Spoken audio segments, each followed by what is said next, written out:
तर नमस्कार विद्यार्थी मित्रांनो, तुमच्या सगळ्यांचं स्वागत आहे जय मॅथ्स अकॅडमी मराठी या युट्यूब चॅनलवरती. आणि आजचा आपला विषय आहे संख्यारेषा आणि धन आणि ऋण संख्यांची बेरीज, वजाबाकी, गुणाकार आणि भागाकार. मित्रांनो, जर तुम्ही 8वी 9वी किंवा 10वी शिकत असाल तर तुम्हाला धन आणि ऋण संख्यांची बेरीज, वजाबाकी, गुणाकार आणि भागाकार या गोष्टी येणं अत्यंत गरजेचं आहे. आणि म्हणूनच आपण आजच्या व्हिडिओच्या माध्यमातून धन आणि ऋण संख्यांविषयी तुमच्या ज्या सगळ्या शंका आहेत त्या अगदी सोप्या भाषेत दूर करणार आहोत. चला तर मग सुरू करूयात.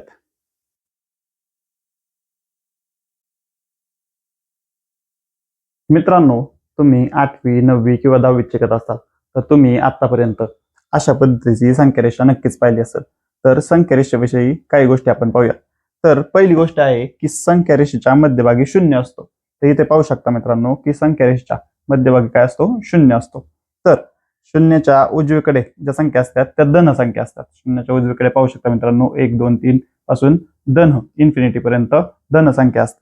आणि शून्याच्या डावीकडे निश्चितच ऋण संख्या असतात. पाहू शकता -1 -2 -3 अप टू मायनस इन्फिनिटी अशा शून्याच्या डावीकडे ऋण संख्या असतात. आणि संख्यारेषेच्या बाबतीत अजून एक गोष्ट आपण लक्षात ठेवायची मित्रांनो, -1 जो असतो, -1 असतो तो -3 पेक्षा मोठा असतो. आणि 1 असतो जो 1 असतो तो -3 पेक्षा काय असतो? मोठा असतो. म्हणजे आपण पाहू शकतो की ज्या धन संख्या असतात त्या ऋण संख्यांपेक्षा मोठ्या असतात. आणि इथं आपण पाहू शकतो की -1 हा -3 पेक्षा पण काय असतो? मोठा असतो. तर याच गोष्टी तुम्हाला संख्यारेषेबद्दल लक्षात ठेवायच्या. तुम्हाला जर हवं असेल तर ही संख्यारेषा तुम्ही आपल्या नोटबुकमध्ये काढून घेऊ शकता.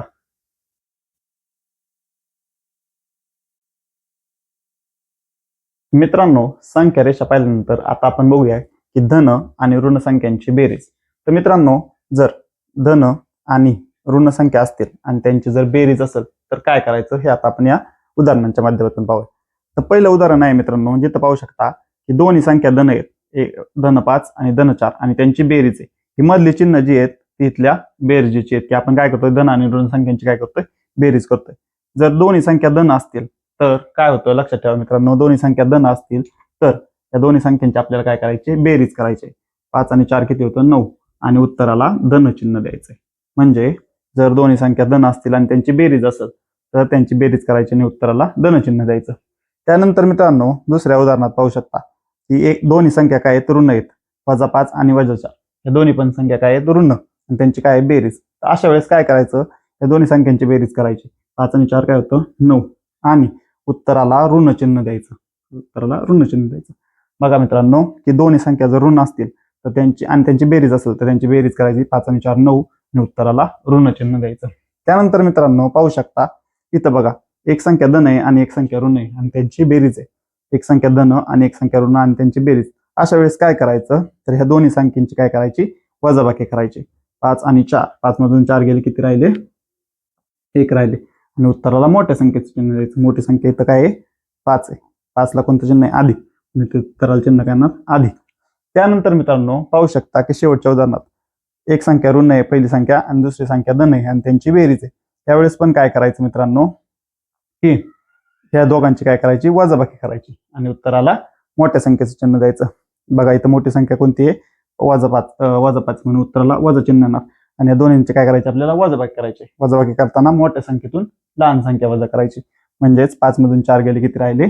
1. तर बघा मित्रांनो, परत एकदा आपण रिव्हिजन करूयात. आपण काय बघतोय? धन आणि ऋण संख्यांची बेरीज बघतोय.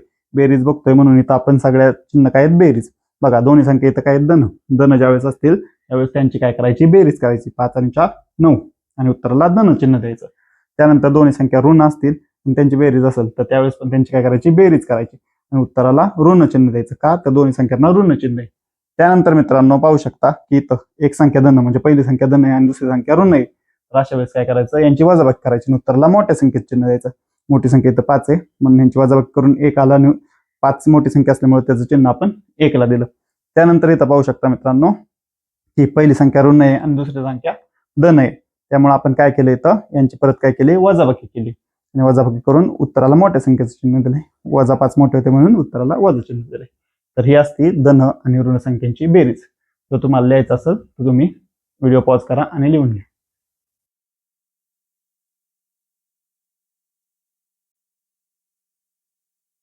तर मित्रांनो, बेरीज झाल्यानंतर आता आपण बघणार आहे गुणाकार. तुम्ही म्हणताल बेरीज झाल्यानंतर वजाबाकी का नाही बघणार, त्याचं उत्तर तुम्हाला येणाऱ्या पुढच्या पार्टमध्ये भेटेलच व्हिडिओमध्ये. तर आता आपण बघणार आहे धन आणि ऋण संख्यांचा गुणाकार. तर बघा मित्रांनो, इथं दोन्ही संख्या धन आहेत आणि इथं गुणाकार बघतोय म्हणून सगळीकडे आपण गुणाकाराचं चिन्ह दिले. दोन्ही संख्या धन असतील तर त्यांचा गुणाकार करायचा, 5 गुणिले 4 किती येतं, 20 होतं. आणि दोन्ही संख्या धन असल्यामुळे उत्तराला चिन्ह पण काय येतं, धन येतं. त्यानंतर मित्रांनो इथं काय आहे की दोन्ही संख्या ऋण आहेत, ऋण संख्यांचा गुणाकार आहे. तर बघा इथे गोष्ट लक्षात ठेवायची की दोन्ही संख्या ऋण जरी असतील पहिल्यांदा त्यांचा गुणाकार करून घ्यायचा, 5 चोक 20, आणि दोन्ही संख्या ऋण असल्या तरी उत्तराला चिन्ह धन द्यायचं, कारण वजा वजाचा गुणाकार काय होतो, अधिक होतो. त्यानंतर पुढच्या ह्याच्यात बघा उदाहरणार्थ मित्रांनो, एक संख्या धन आहे आणि एक संख्या ऋण आहे. तर एक संख्या धन आणि एक संख्या ऋण असेल, आधी त्यांचा गुणाकार करून घ्यायचा, गुणाकार होतो 20, आणि एक संख्या धन आणि एक संख्या ऋण असेल तर उत्तराला चिन्ह येतं वजा. ही गोष्ट लक्षात ठेवायची मित्रांनो. त्यानंतर चौथ्या उदाहरणात बघा मित्रांनो, एक संख्या ऋण आहे आणि एक संख्या धन आहे.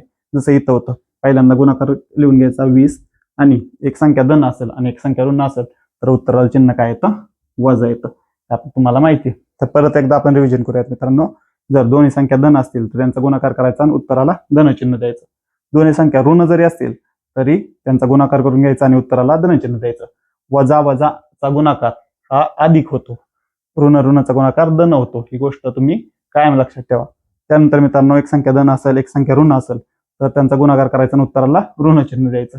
इथं पण एक संख्या ऋण असेल एक संख्या धन असेल तर त्यांचा गुणाकार करायचा आणि उत्तराला ऋण चिन्ह द्यायचं. तर हाच असतो धन आणि ऋण संख्यांचा गुणाकार. जर तुम्हाला लिहून घ्यायचं असेल तर व्हिडिओ पॉज करा आणि लिहून घ्या. मित्रांनो, गुणाकार बघितल्यानंतर आता आपण बघूयात धन आणि ऋण संख्यांची वजाबाकी. तर बघा, वजाबाकी असल्यामुळे इथं सगळी चिन्ह आपण वजा केलेली आहेत. तर मित्रांनो, वजाबाकी करताना काय करायचं बघा, आता इथं दोन्ही संख्या धन आहेत आणि त्यांची वजाबाकी करायची. पहिली संख्या ऍज इट इज लिहून घ्यायची, ओके. आणि दुसरी संख्या बघा, आता आपण आधीच्याच उदाहरणांमध्ये बघितलं गुणाकारामध्ये की ऋण आणि धनाचा गुणाकार काय होतो, ऋण होतो. म्हणून ऋण आणि धनाचा गुणाकार इथं ऋण कंस असल्यामुळे आपण गुणाकार करतोय. ऋण आणि धनाचा गुणाकार ऋण आणि हे 4 बघा, अधिक 5 वजा 4 काय होतं, तर 1 येतं. 5 मधून 4 गेले 1, आणि उत्तराला मोठ्या संख्येचं चिन्ह हे आपण बेरजेमध्ये बघितलंय. म्हणून बघा, एक दोन्ही संख्या धन असतील आणि त्यांची वजाबाकी असेल तर आपण काय केलं, 5 ऍज इट इज लिहून घेतलं. इथं वजा आणि इथं कंस होता आणि इथं अधिक होतं, वजा अधिकचा गुणाकार वजा होतो आणि इथले 4 म्हणजे 5 वजा 4 1, आणि उत्तराला मोठ्या संख्येचं चिन्ह, ओके. त्यानंतर मित्रांनो इथं पाहू शकता की दोन्ही संख्या ऋण आहेत. पहिली संख्या आपली ऍज इट इज लिहून घ्यायची. त्यानंतर इथं पण कंस आहे आणि इथं वजा, वजा वजाचा गुणाकार काय होतो आपण आधीच बघितलंय, वजा वजाचा गुणाकार काय होतो, तर अधिक होतो. म्हणून इथं अधिक 4 बरोबर वजा 5 अधिक 4. आता बघा, एक संख्या ऋण आहे आणि एक संख्या धन आहे, त्यांची बेरीज आहे. पहिल्या ह्याच्यात आपण बघितलंय ऋण आणि धन संख्या असेल तर त्यांची आपण वजाबाकी करतो, 5तून 4 गेले 1, आणि उत्तराला मोठ्या संख्येचं चिन्ह देतो, ओके. त्यानंतर मित्रांनो इथं बघा, पहिली संख्या आपण ऍज इट इज लिहिली. त्यानंतर ऋण ऋणाचा गुणाकार काय होतो, परत अधिक होतो, ओके. आणि हे 4 ऍज इट इज, अधिक 5 आणि अधिक 4 म्हणजे किती, दोन्ही संख्या धन आहेत आणि त्यांची बेरीज म्हणल्यावर काय होणार आहे, 9 होणार आहे. उत्तराला धन चिन्ह येणार आहे, बरोबर. त्यानंतर मित्रांनो चौथ्या उदाहरणात पाहू शकता, पहिली संख्या आपण ऍज इट इज लिहिली. त्यानंतर ऋण आणि धनाचा गुणाकार काय होतो, तर ऋण होतो. आणि हे 4 वजा 5 आणि वजा 4, वजा 5 आणि वजा 4 काय होणार आहे मित्रांनो, तर वजा 9 होणार आहे. आपण पहिल्या उदाहरणात पाहिले. तर बघा, परत एकदा रिव्हिजन करूयात.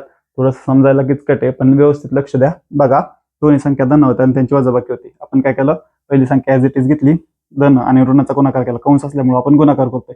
धन आणि ऋणाचा गुणाकाराला ऋण, हे 4 ऍज इट इज, 5तून 4 गेले 1, उत्तराला मोठ्या संख्येत चिन्ह. इथं पाहू शकता मित्रांनो, दोन्ही संख्या ऋण आहेत. पहिली संख्या ऍज इट इज लिहून घेतली, ऋण आणि ऋणाचा गुणाकार अधिक झाला, आणि हे 4 ऍज इथं लिहून घेतले, वजा 5 अधिक 4. बघा, वजा एक संख्या आहे, एक संख्या अधिक आहे, यांची आपण काय केली, वजाबाकी केली, उत्तराला मोठ्या संख्येत चिन्ह दिलं. 5तून 4 गेले 1, आणि उत्तराला मोठ्या संख्येत चिन्ह म्हणून वजा. त्यानंतर मित्रांनो इथं पाहू शकता, एक संख्या धन आहे एक संख्या ऋण आहे. पहिली संख्या ऍज इट इज लिहून घेतली, वजा वजाचा गुणाकार परत अधिक झाला, अधिक 5 अधिक 4 येणार आहे 9, ओके. त्यानंतर पुढचं बघू शकता मित्रांनो, वजा 5 ऍज इट इज लिहून घेतलं, वजा अधिकचा गुणाकार वजा झाला, इथे 4 वजा 5 आणि वजा 4 परत काय होणार आहे, वजा 9 होणार आहे.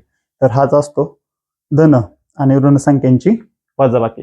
जर तुम्हाला काही समजलं नसेल तर कमेंटमध्ये नक्की सांगा, आणि जर तुम्हाला लिहून घ्यायचं असेल तर व्हिडिओ पॉज करा आणि लिहून घ्या. तर मित्रांनो, बेरीज, वजाबाकी, गुणाकार बघितल्यानंतर आता आपण शेवटचा प्रकार बघणार आहोत, तो म्हणजे धन आणि ऋण संख्यांचा भागाकार.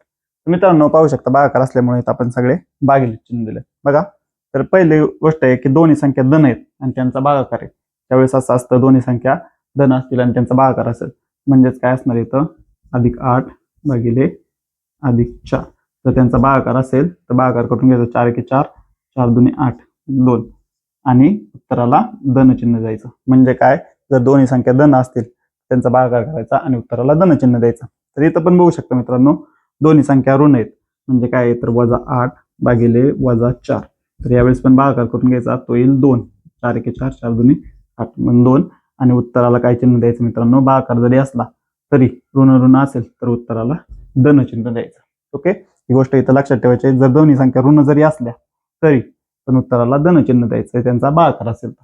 त्यानंतर मित्रांनो, जर एक संख्या धन असेल आणि एक संख्या ऋण असेल, त्यावेळेस त्यांचा भागाकार करून घ्यायचा, 4 × 4, 4 × 2 = 8, आणि उत्तराला ऋणचिन्ह द्यायचं. ही गोष्ट लक्षात ठेवायची मित्रांनो, एक संख्या धन असेल आणि एक संख्या ऋण असेल, त्यांचा भागाकार करायचा आणि उत्तराला ऋणचिन्ह द्यायचं.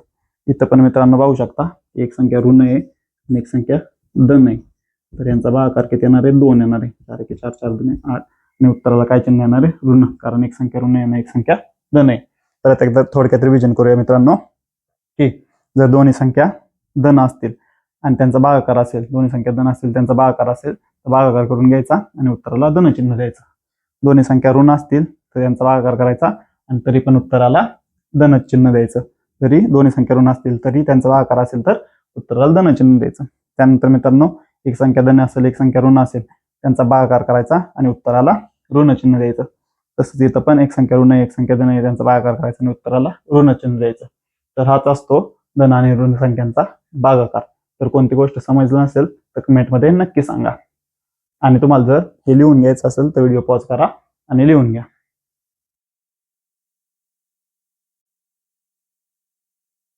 तर मित्रांनो, हीच होती संख्या रेषा आणि धन आणि ऋण संख्यांची बेरीज, वजाबाकी, गुणाकार आणि भागाकार. जर तुम्हाला कुठला पॉईंट समजला नसेल तर कमेंटमध्ये नक्की सांगा, आणि जर व्हिडिओ आवडला असेल तर व्हिडिओला लाईक करा आणि आपल्या जय मॅथ्स अकॅडमी मराठी यूट्यूब चॅनलला नक्की सबस्क्राईब करा. धन्यवाद.